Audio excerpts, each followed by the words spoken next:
Hey guys, welcome back.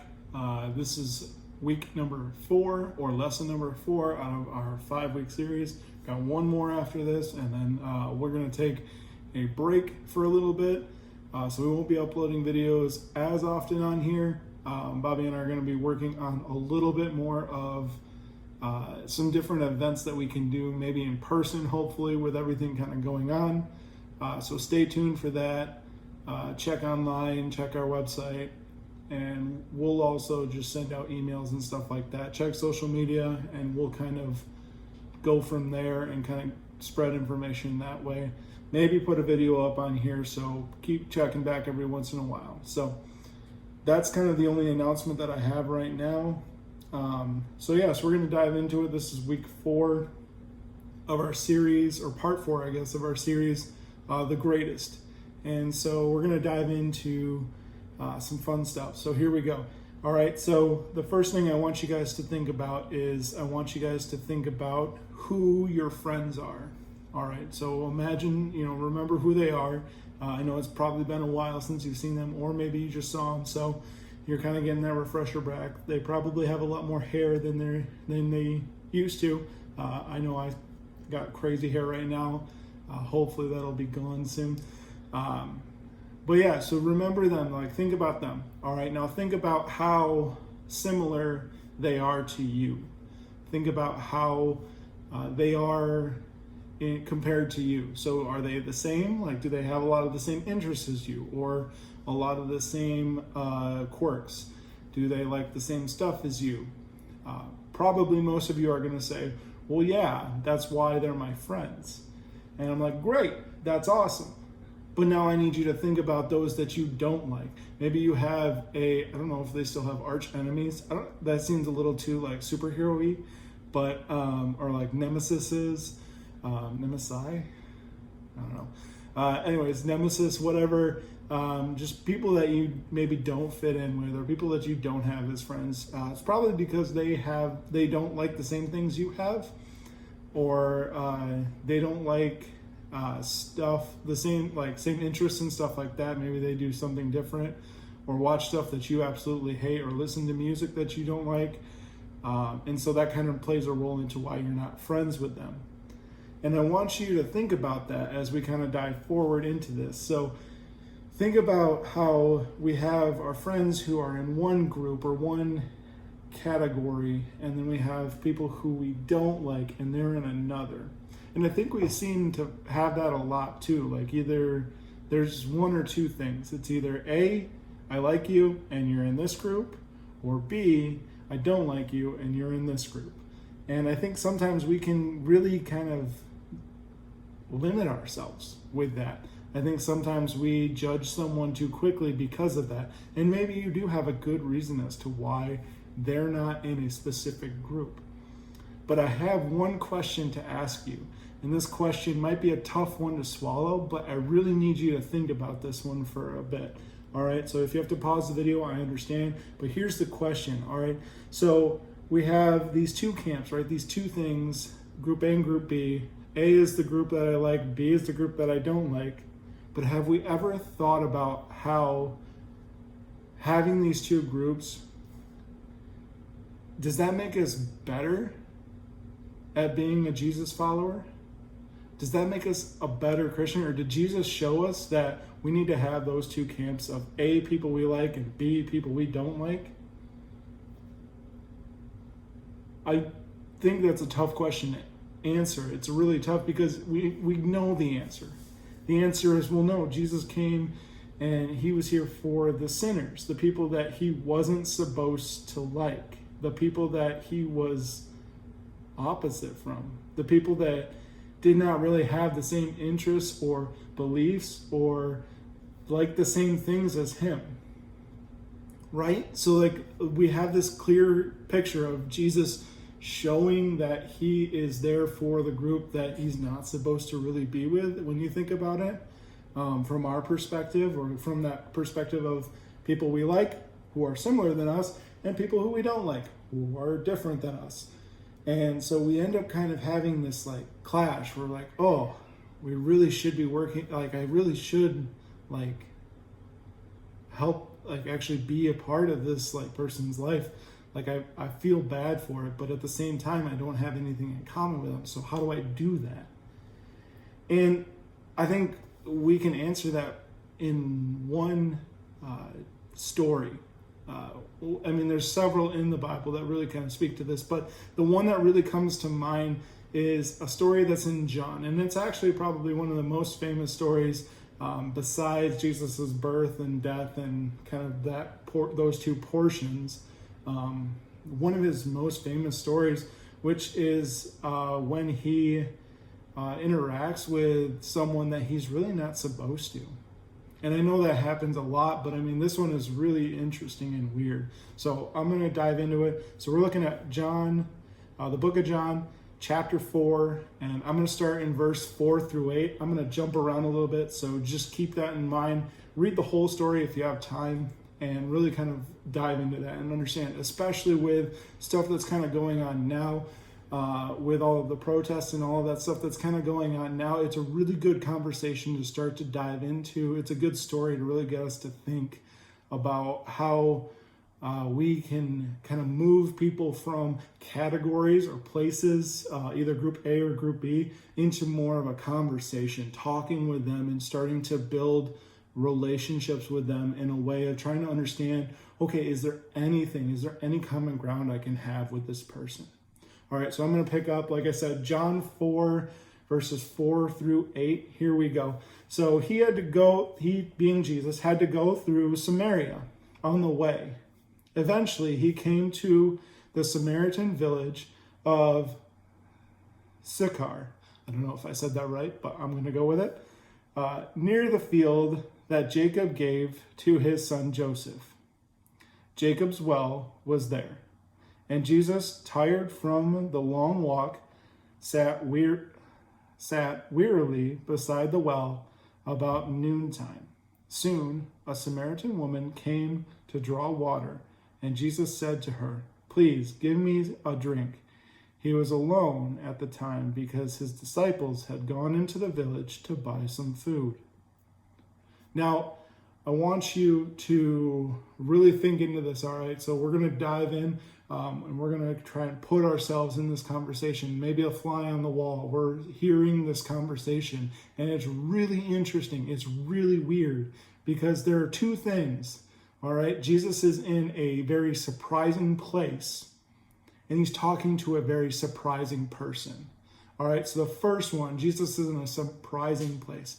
Samaria was kind of like the lesser, like people who were in Samaria did not associate with people that were in the Jewish area. All right, so you had Jews and you had Samaritans. All right, and these two did not work together. The Jewish law had a bunch of stuff that kind of said if you get in any kind of contact with the Samaritans, you're considered unclean. And you have to go through this whole entire process just to become clean because you interacted with this person. They couldn't even touch the same spoon as them, or drink from the same cup, or even drink from a cup that a Samaritan had touched.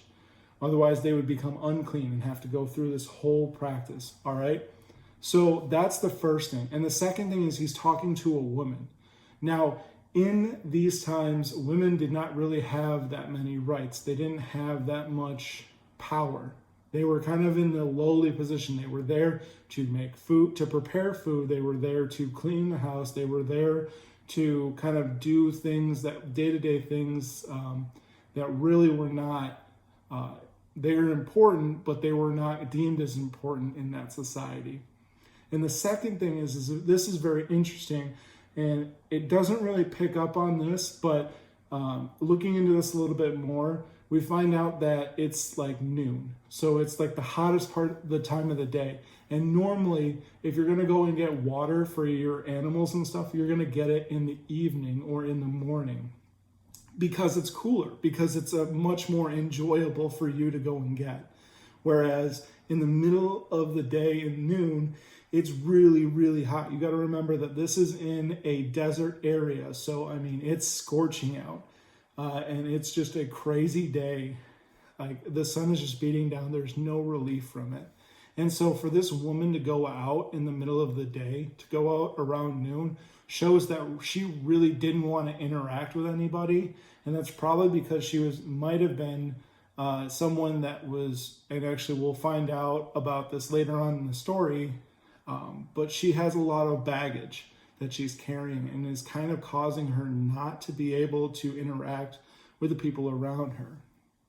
So we have those two things, and Jesus is surprised, or Jesus kind of is sitting there and he's talking with this lady, and Jesus starts to kind of surprise her with what he's saying. Talking to her is the first thing. She's like, "You're talking to me? Why?"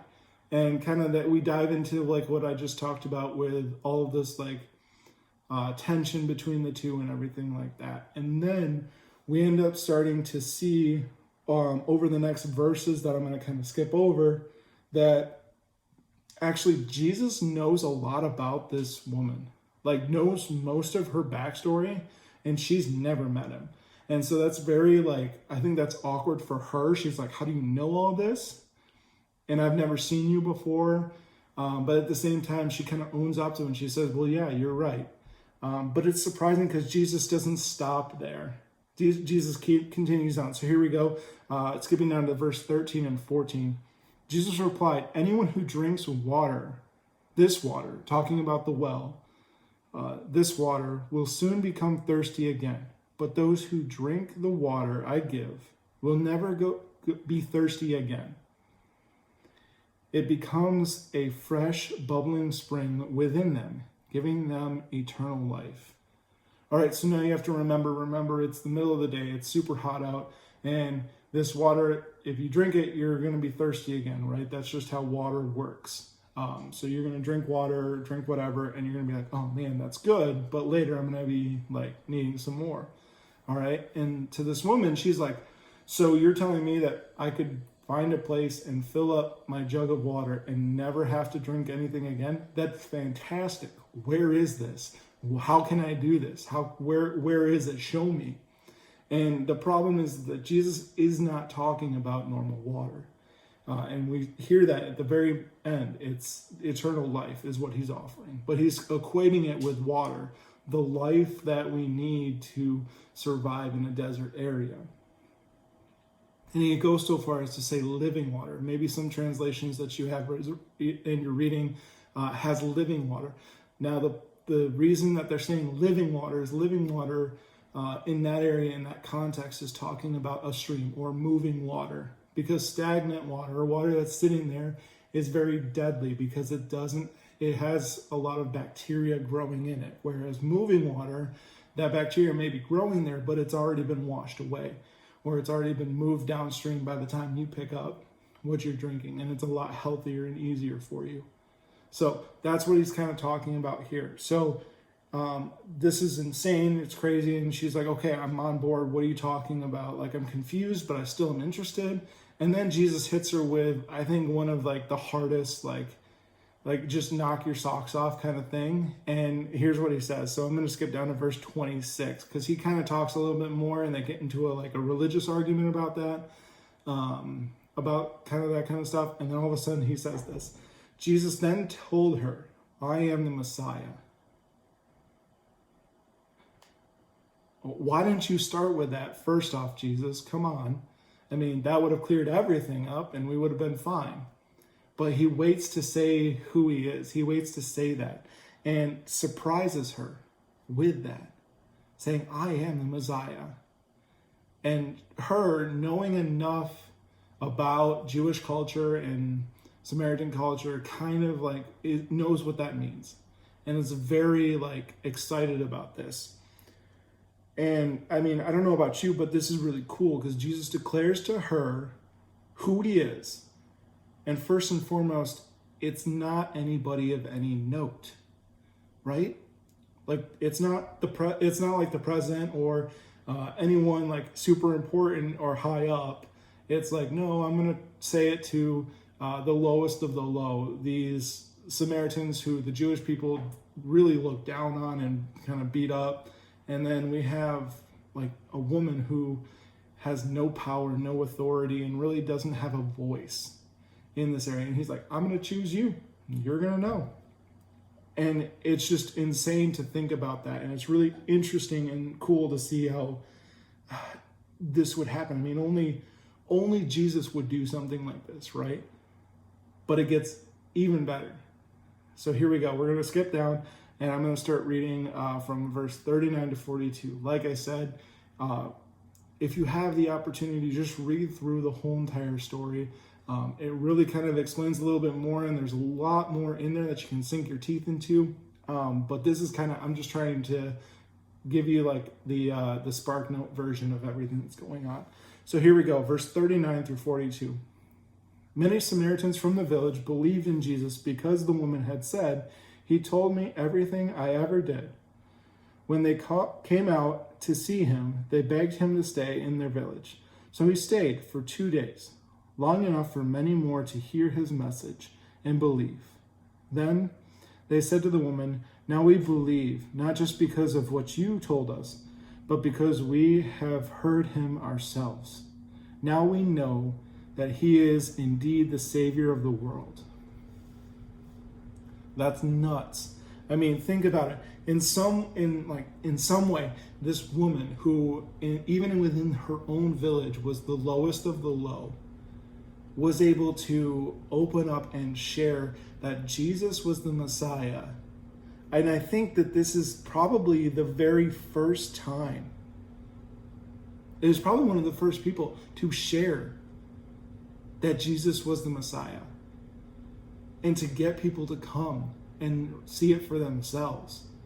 And from this, he stayed 2 days, and many more were stopped and believed and heard the message. And it's insane. And that last bit really sums it up. Now we believe, not just because of what you told us, but because we have heard him ourselves. Now we know that he is indeed the Savior of the world. That's insane. That amount of time that Jesus spent with this woman was enough for this woman to gain a voice, build up power, and really share. And all of a sudden, a bunch more people were able to believe and be saved from that. Now, I mean, this conversation from Jesus broke every single rule, broke every single kind of standard that we had for talking and for who to navigate and talk with. They just broke it all into pieces and said, no, I'm going to do something completely different, right? I mean, he took a category. This woman was in a category that was very negative and low. Took this woman who was in a category and picked her up out of that and brought her into a conversation, brought her into a relationship with him where they were able to communicate. Jesus being, perfect, versus this woman who, if you read the story, has done a lot wrong. There's no way that these two would be in the same group, right?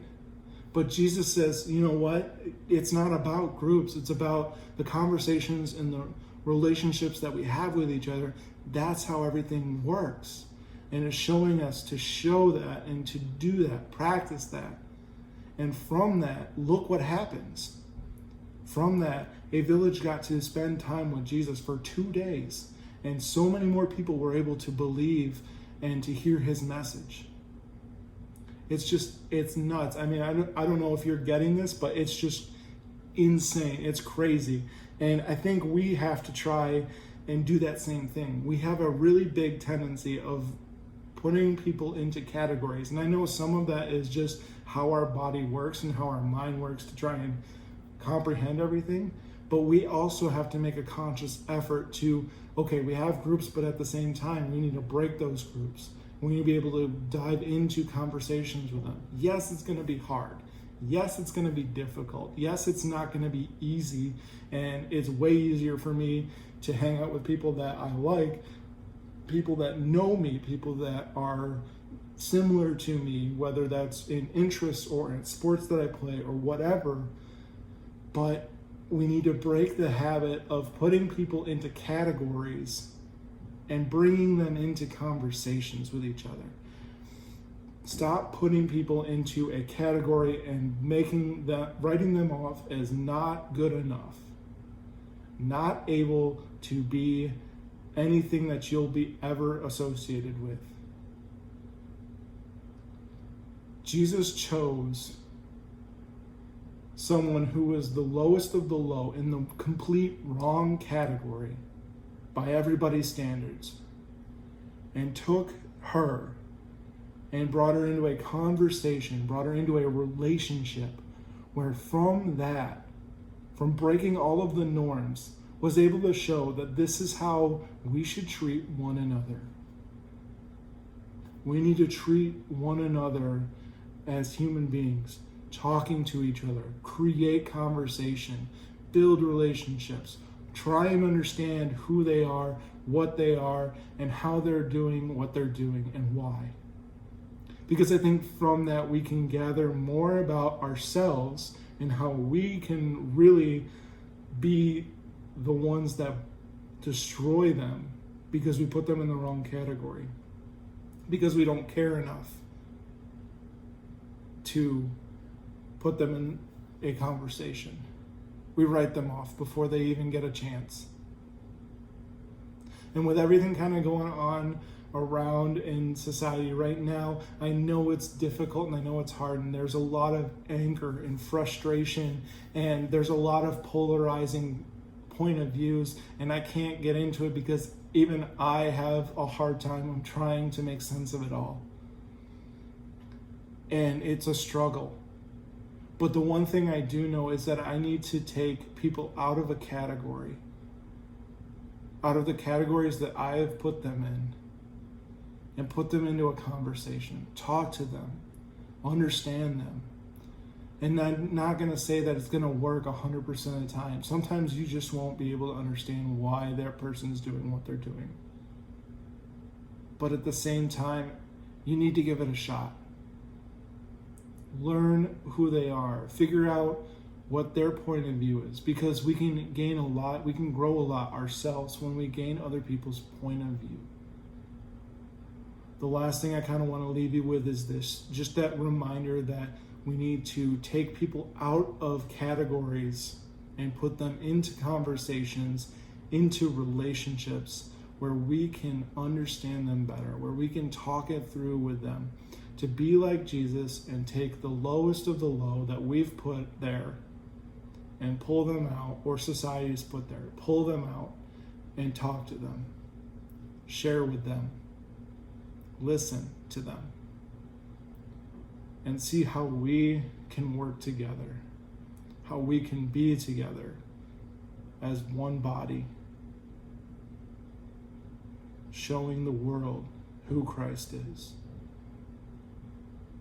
And that happens one day at a time, one conversation at a time, one person at a time. And who knows? Maybe you're the one person that's going to spark hundreds of others into believing who Jesus is. Thank you guys so much for watching this video. I hope you liked it, and I tried to keep it as short as possible. I will see you guys next week, and we will finish up the series called The Greatest. Thanks.